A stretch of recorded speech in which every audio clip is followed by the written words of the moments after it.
3 juillet 1954, la France est un bon et solide navire.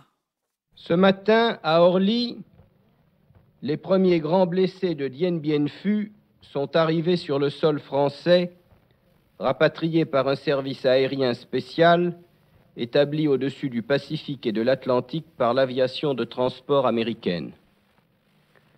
Si j'évoque au début de cet entretien les hommes meurtris et fiévreux qui reviennent d'un enfer lointain, c'est pour vous demander de réfléchir avec moi, à l'occasion de leur retour, sur les premières tâches qui sont nécessairement celles du gouvernement au moment où il entreprend de pacifier, d'unir et de reconstruire, comme l'Assemblée nationale lui en a confié la mission.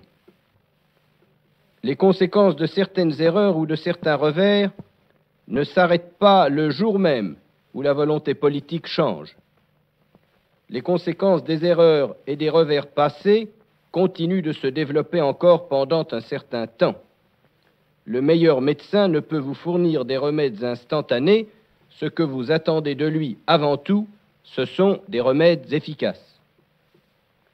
En cette fin de semaine, il importe que nous ayons les yeux levés vers l'avenir pour comprendre un présent qui est difficile. Des mesures pénibles mais inévitables ont dû être prises par les chefs militaires en Indochine avec le plein accord du gouvernement. Ces mesures étaient prévues et organisées depuis près de 2 mois. Elles ont sans doute surpris beaucoup d'entre vous parce qu'elles avaient dû rester secrètes, rigoureusement, jusqu'au dernier moment. Quant à moi, qui ai eu sinon à les prendre, du moins à les confirmer, elles m'ont paru tout à la fois douloureuses et inéluctables, car l'un des atouts dont nous avons besoin à Genève pour aboutir à des résultats satisfaisants, c'est la solidité de notre dispositif militaire, particulièrement dans le Nord-Vietnam. Si les positions tenues par le corps expéditionnaire restaient dispersées et fragiles, alors nos négociateurs devraient accomplir leur tâche sous une menace tragique et leurs chances de succès seraient terriblement réduites.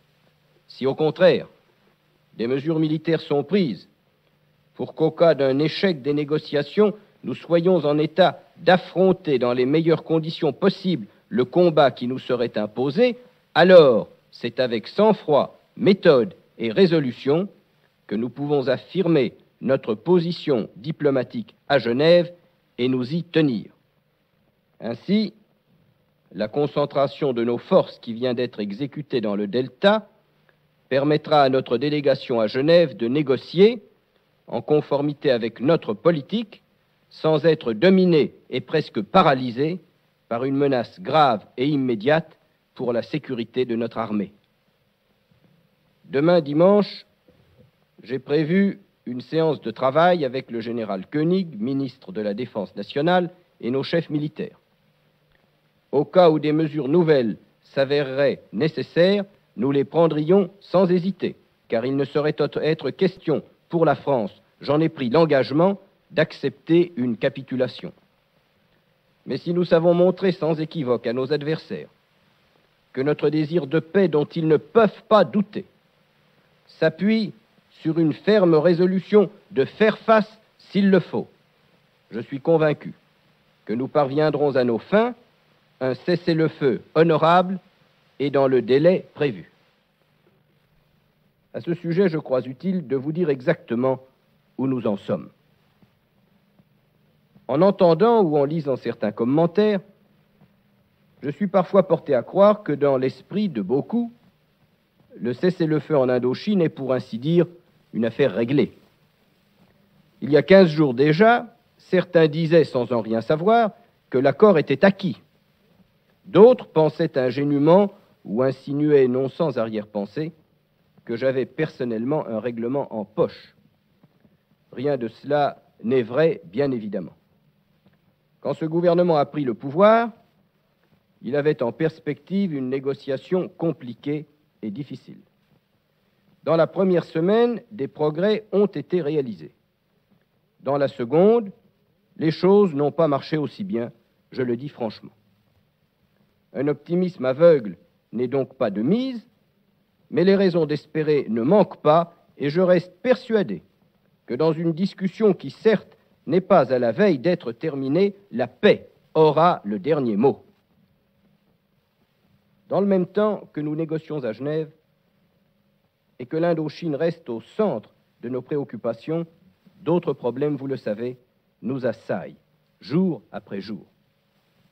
Problèmes sociaux et économiques, dont la solution ne saurait attendre longtemps.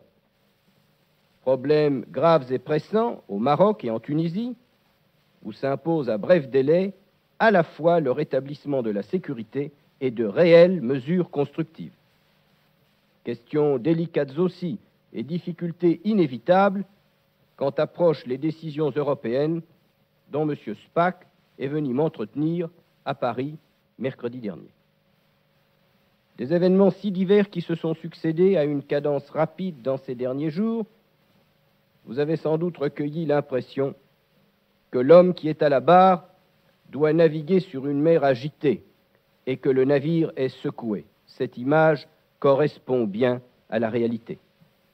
Mais la France est un bon et solide navire. Et si le capitaine, l'état-major et tous les membres de l'équipage sont unis par la même volonté, n'en doutez pas, il évitera les écueils, il franchira les passes dangereuses et il gagnera le large, c'est-à-dire l'avenir meilleur qu'après tant d'épreuves, nous voulons pour nous et pour nos enfants.